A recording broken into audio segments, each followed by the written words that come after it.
Hi and welcome to RCKicks. On today's show, well, dealing with a cold is one thing, but another is if you want to upgrade your Arrma Senton boost to brushless. So I've picked up the Arrma Senton 3S boost box, and in this episode, the plan is to show you every step to fit this.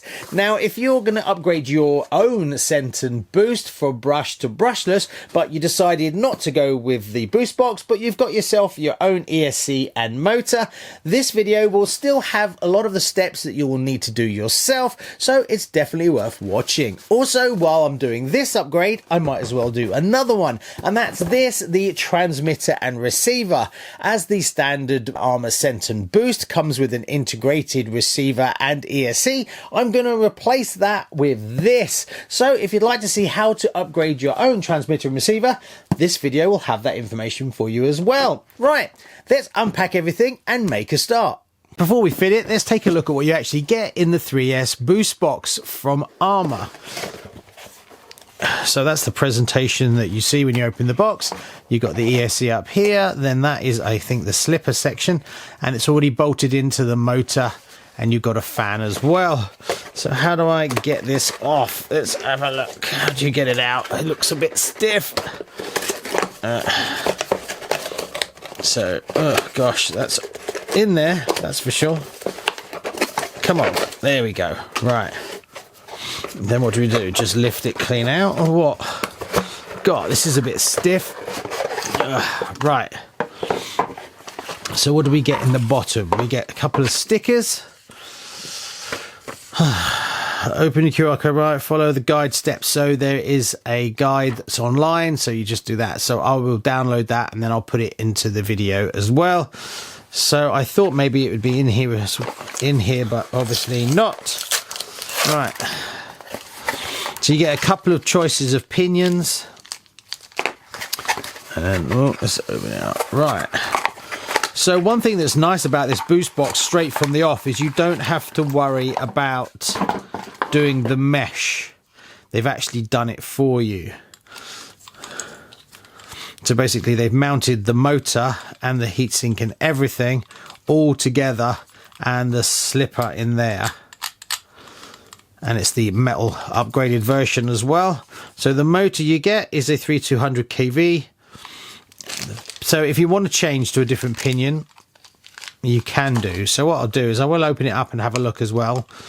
And then we get the ESC itself, 3S, simple plug straight in, really easy. And then it will bolt straight into the car. Now, I just wanted to touch on one aspect, and if you've been looking at the actual products, I've been putting them as we've been going through, looking at the boost box, and you notice that you can buy parts of each box. Like you can buy the slipper separately, that doesn't go too well with my cold, and so on and so forth. And a lot of people jump on and go, why would you spend all that extra money? Just buy the top of the range one, it has everything. Yes. The top of the range one will always work out to be best bang for buck when you start looking at all the options that are in it. But that's usually commented on by people that have tons of cars, do loads of modifications, have all the tools and all the experience. That's not everybody, but they think, looking at it from their point of view, that everybody is exactly the same. These products are mainly aimed at different people. People that don't have the budget to jump in at the top, but only have enough to get in at the bottom, and then they can add slowly when they can save up the money. Also, that is a brilliant thing for a youngster. If you're buying someone a Christmas present and they've asked for an RC for the first time, you don't want to buy them the top of the range one. You just get them the bottom of the range one. It will get them up and running. And if they get bored and it goes in the cupboard, you haven't spent £350, £400. You've only spent £180. So just be mindful. This suits different people. And that's exactly what I wanted to do with this video. And why I like this is because it allows people that have no space spanner experience or no RC experience to get in, start driving it, start to enjoy it at a lower price point, and then when they feel comfortable, they can try a boost box upgrade and do it themselves. You get everything in the box that you need to set it up. You don't have to go and figure out what ESC you need to go with which KV motor, which KV motor do I buy, then what pinion do I get? How do you know they're going to work well in this? You don't, because you don't have that experience. So there is value in buying these boxes, knowing full well that this is rated to go into this, and you don't have to understand KVs. You just got to plug in 3 cables that are color coded, which is really easy. But it also gives people a little bit more confidence that maybe when they break their RC, they can fix it themselves instead of wandering off down to the RC shop. And then also, if a youngster gets into the RC, they can save up for their birthday and get another boost box to it, and so on and so forth. So it definitely has a place, but yes, be mindful, it will end up costing you more down the road. Right, is that okay? I'm not going to get tons of comments about, oh, you should buy the most expensive one. We'll move on.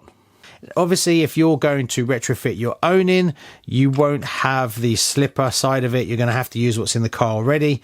So you're going to have to set this up yourself. So it's a little bit more work, but don't let that put you off. But you need to be mindful that if you're putting in your own brushless system, that you're going to be then leaning on the car. So you might later on want to upgrade to the slipper that's in this, as well as there is a set of alloy diffs for the front and rear. That might be the next option that would be worth doing if you've upgraded your ESC and motor. Right, let's take the old one out of the car and get this one installed. Right, this might be a little bit daunting for the beginners, but don't let it put you off. It's well worth having a go. Now, if you've got the 4-wheel drive installed, then you just got to get the prop shaft, squeeze it together, and it should just pop out. If you have the additional bearing in the middle, that will just unclip as well. If the battery's in the car, take it out, you're going to need some extra room. Underneath, there's a single bolt in the middle that you need to remove. Just unscrew that. That connects on the other side to a red plastic part that slides towards you. Just move it across. It can be a little bit stiff. We need to clear that. Make sure the bolt doesn't fall off, and then you can just move it to the side. Disconnect the servo. Then we need 2 bolts to remove the ESC and receiver combo. Once those 2 bolts are removed, the ESC receiver will just come away. Now there's a couple of cables that are tucked into this cable management clip. Just pull them free. Now you can disconnect the motor now if you want to, or just leave it connected and deal with it later. Once that's done, we need to remove the motor, pinion and spur housing. This is easier than it sounds. You pull up the tab and pull it towards you. It will unclip and you can remove the whole thing. This is a fantastic design and very easy. Now here's the two in comparison between the brushed and the brushless. Now I thought it would be a good time for us to do a comparison. So I'm going to open up the pinion and spur gear, and I'm going to show you the stock one that comes in the boost as well as the upgraded one, so we can look at the comparison between the two. Now if you were thinking to upgrade your pinion on your Senton, basically you would do exactly the same to this point, and then you would just change over the pinion gear. As you can see between the two, there's definitely some upgrades going on. You've got a spur gear that is fully metal versus the plastic one that comes in the standard boost. Nice to see that it's full bearings even in the entry level boost. Also, as you can see, the pinion and spur gear mount that holds the motor in place is alloy versus the plastic housing that you see in the standard boost. As for the ESC upgrade, well, it's a bit night and day. We've removed the standard receiver and ESC, baby little thing, and replaced it with a 3S monster.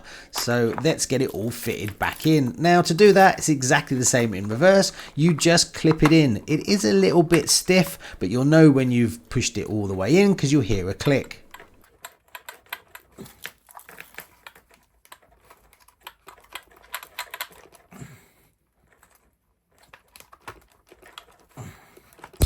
And there you go, a reassuring click means it's all in place. Next we need to replace the red plastic part again, which is just a case of sliding it in and then fitting the bolt from the bottom.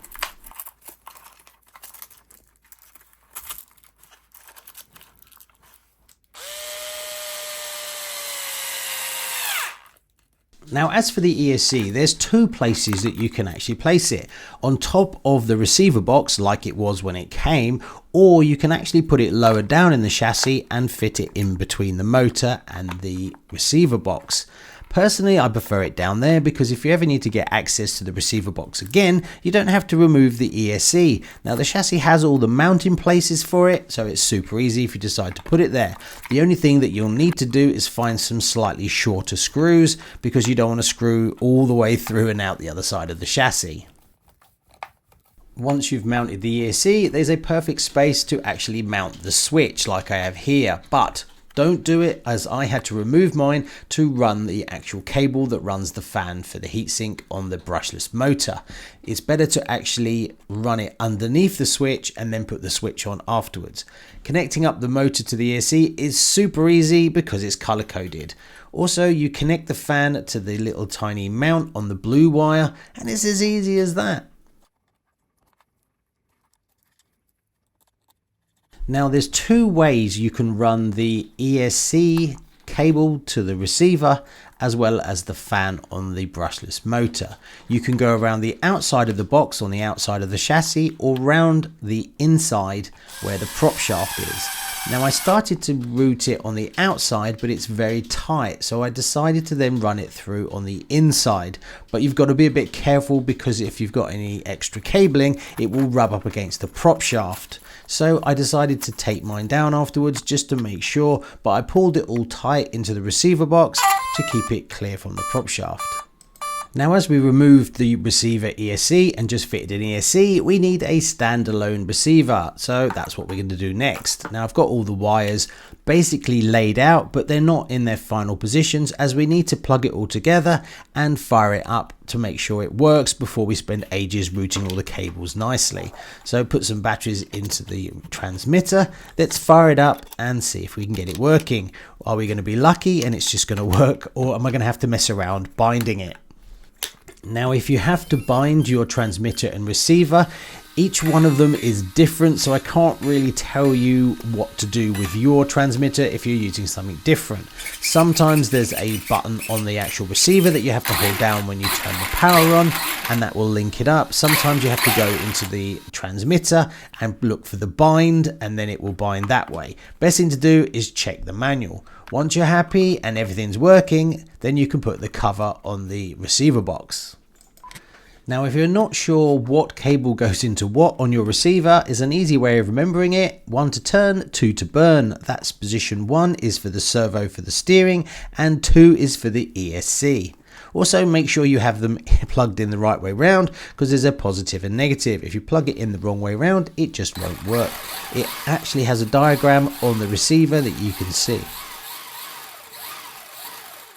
So after an hour or so, I have a fully upgraded Arrma Senton Boost Sleeper, and it's quick. I've just taken it out and did a bit of a shakedown just to make sure everything was as it's supposed to be before I buttoned up everything to make it look factory. And yeah, really happy with it. Like I said in some of the overlays, the actual clipping mechanism, really like that. It's really nice, simple, very easy. So if you haven't done much wrenching on RCs, this is really a one that I would be looking at getting into. The more I work on these and the more I use them, the more I think they're just thought out very simply, very easy. The only kind of downside that I can say about these is the body tends to float a little bit, but that's the actual style of the body. And the front bumper is a little bit rubbish because it breaks in a certain part, but then it's very easy to change. That's the only issues. There's so much positives for this that I'm so impressed. Taking the prop shaft out, it's just a case of compressing it and taking it out. Super easy. And the whole clip-in for the pinion and spur, love that. Really easy to do. And the boost box is all done for you, so you just clip it all in. You don't have to set any teeth settings or anything, and it's just so simple. Now, this is a bit of a rocket ship. I did leave the standard pinion in it, but I will supply all 3 pinions to the winner. I raffled this off the other day if you haven't seen those videos, and it's off to its new owner and his son. So I didn't want to set it up to be too manic straight out of the box. One thing that I didn't think of is I've changed it from a stock boost, which is a 2S brushed system, to a 3S LiPo rocket ship. And the battery and the USB charger are very entry level, are just not going to work with this anymore. Yeah, so the problem is that the new owner will have to buy a LiPo battery, as I don't have one that I would be happy to send, because my one, I put my own connector on it and it's a bit iffy, and this battery is not the best either. So he'll have to buy one of those, and hopefully he's got a charger, and hopefully he's actually got, maybe he's got a 3S, I don't know. I did send him a couple of pictures just to show him the process. Anyway, I digress. The the actual binding, I had a slight issue with the Rolalo, but I figured it out in the end. There's two ways to actually set this up, but it all works lovely.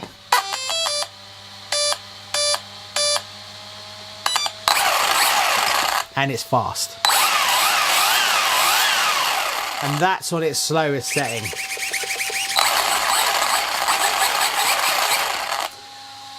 Yeah. So I'm kind of glad I didn't put the bigger pinion in it right from the off, because these are known to blow their tires as well. So I think starting off a little bit slower. So I think that pretty much covers everything. So before I ship it out, let's take it for a little gentle run, as I don't want to bash it up because it's in mint condition.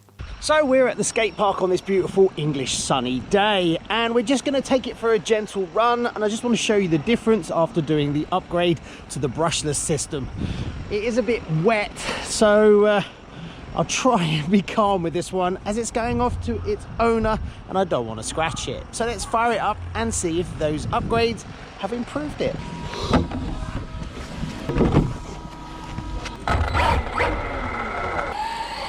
So the first thing that's very obvious is, because I've upgraded to four-wheel drive, it drifts so much easier, especially when you've got a little bit of water on the ground. You can really slide it about.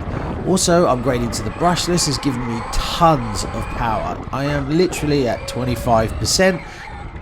Now, depending what the new owner is going to do with it, the upgrades that are available, you could put a slightly faster servo in it, but honestly, when you're driving it around in these conditions, it doesn't really make much difference, so I'd leave it until it failed.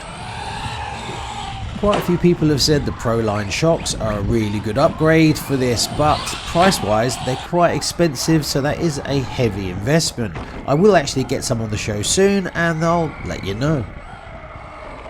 I find these Sentons to be really strong. It will do this all day long. It's only when you start launching it right into the air do you start risking a bit of damage. If I could just ask you to take 2 seconds, if you've watched the videos and you've watched a few and you enjoy it, to hit that subscribe button. 58.6% of you that watch the channel aren't even subscribed. It costs you absolutely nothing. And being that we're such a small RC channel, every new subscriber really helps the algorithm find our content and push it out to more RC fans like you.